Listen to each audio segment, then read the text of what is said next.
আসসালামু আলাইকুম। বাংলাদেশের সবচেয়ে অ্যাক্টিভ পরিচালক খালেদ মাহমুদ সুজন, আর সেই খালেদ মাহমুদ সুজন পদত্যাগ করলেন এভাবে, সেটা আসলেই কিছুটা হলেও মানুষের মধ্যে তাকে প্রশ্ন এবং কিছুটা হলেও তাকে দুআশা।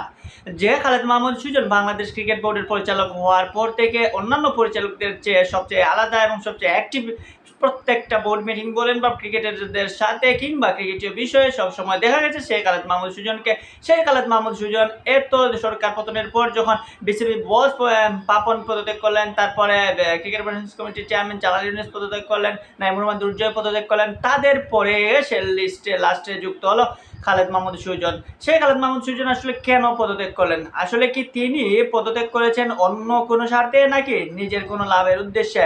খালেদ মাহমুদ সুজন প্রথমবারের মতো বাংলাদেশ ক্রিকেট বোর্ডের পরিচালক হন 2013 সালে। সেবার কিন্তু তিনি যে হারান নির্বাচনের মাধ্যমে পরিচালক হন, এবং সেবার তিনি হারান যে বর্তমান বাংলাদেশ ক্রিকেট বোর্ডের নির্বাচক যে আছেন আমাদের গাজী আশরাফ হোসেন লিপু, তাকে হারিয়ে কিন্তু বিসিবির পরিচালক হয়েছিলেন প্রথমবার। তার পরবর্তীতে তিনি বিনা প্রতিদ্বন্দ্বিতায় হন একবার, এবং লাস্ট 2021 সালে তিনি নাজমুল আবেদিন ফাহিমকে হারিয়ে হয়েছিলেন বিসিবি পরিচালক।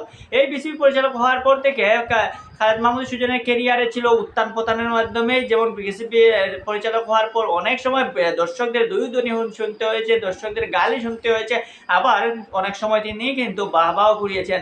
আজকের কোচ চন্দ্রিকা হাথুর সিংহকে বাংলাদেশ জাতীয় ক্রিকেট দলের রিটার্ন আনার এবং দ্বিতীয় মেয়াদে আনার কিন্তু মূল কারিগর ছিলেন এই খালেদ মাহমুদ সুজন। এখন খালেদ মাহমুদ সুজন আসলে পদত্যাগ করছেন কেন? বাংলাদেশ ক্রিকেট বোর্ডের নতুন বিসিবি প্রেসিডেন্ট ফারুক আহমেদের সাথে কোনো ঝামেলা, নাকি ফারুক আহমেদের কোনো নীতির কাছে তিনি আসলে পরাজিত, সেটা তো বোঝা যাচ্ছে না। নাকি বাংলাদেশ যখন যে দেশীয় কোচের প্রতি আগ্রহ দেখাচ্ছে, তিনি কি কোচ হওয়ার জন্য এরকম যে পদটা ছেড়েছে, সেই পদটা ছাড়লেন বিসিবি পরিচালকের পদটা। আসলে এখন যেটা যতটুকু বোঝা যাচ্ছে, আসলে তিনি বিসিবি পরিচালকের পদে তার কেরিয়ার সামনে দিয়ে তেমন একটা দীর্ঘমেয়াদী হবে না, সেটা তিনি বুঝতে পেরেছেন, এবং সেই জন্যই হয়তো বিসিবি পরিচালকের পদ ছেড়ে এই মুহূর্তে তিনি খেলাধুলা এবং কোচিং ক্যারিয়ারে হয়তো যুক্ত হতে পারেন। কারণ বিসিবি পরিচালক থাকাকালীন তিনি তার উপর যে কিছুটা কথা হয়েছে তারকে নিয়ে, যেটা হচ্ছে বিসিবি পরিচালক থাকাকালীন তিনি কিন্তু বাংলাদেশ প্রিমিয়ার লিগ বিপিএল এর রেগুলার যে কোনো একটা টিমের কোচিংয়ের দায়িত্ব করিয়েছেন। এমনকি বাংলাদেশের গরুয়া লিগ বা আবাহনীর কিন্তু দীর্ঘদিনের কোচ তিনি। বিসিবি পরিচালক হওয়ার পর তিনি কিন্তু তার কোচিং ক্যারিয়ার চালিয়েছেন।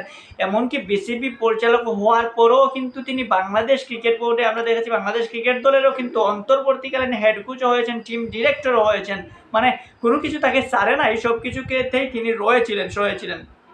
তাকে যে জায়গায় আপনি নেন সেই জায়গায় তিনি থেকে গেছেন। তবে এবার কেন বিসিবি পরিচালক পদ চালেন? তবে কি সেটাই সত্যি হচ্ছে তিনি কোচিংয়ে ক্যারিয়ারে মনোযোগী দেওয়ার জন্য, এবং বাংলাদেশ যেহেতু দেশীয় কোচদের প্রতি একটা আগ্রহ দেখাচ্ছে, সেই দেশীয় কোচ হওয়ার ক্ষেত্রে কি তিনি সেই পদটা পাওয়ার জন্যই কি বাংলাদেশ ক্রিকেট বোর্ডের পরিচালকের পদ চালেন, সেটা বলে দেবে সময়। তবে একটা জিনিস মানতেই হয় যে খালেদ মাহমুদ সুজন সবচেয়ে অ্যাক্টিভ পরিচালক ছিলেন, এবং বাংলাদেশ ক্রিকেটের প্রতি তার যে আবেগ বা তার যে নিবেদন, সেটা কিন্তু অনেক বেশি।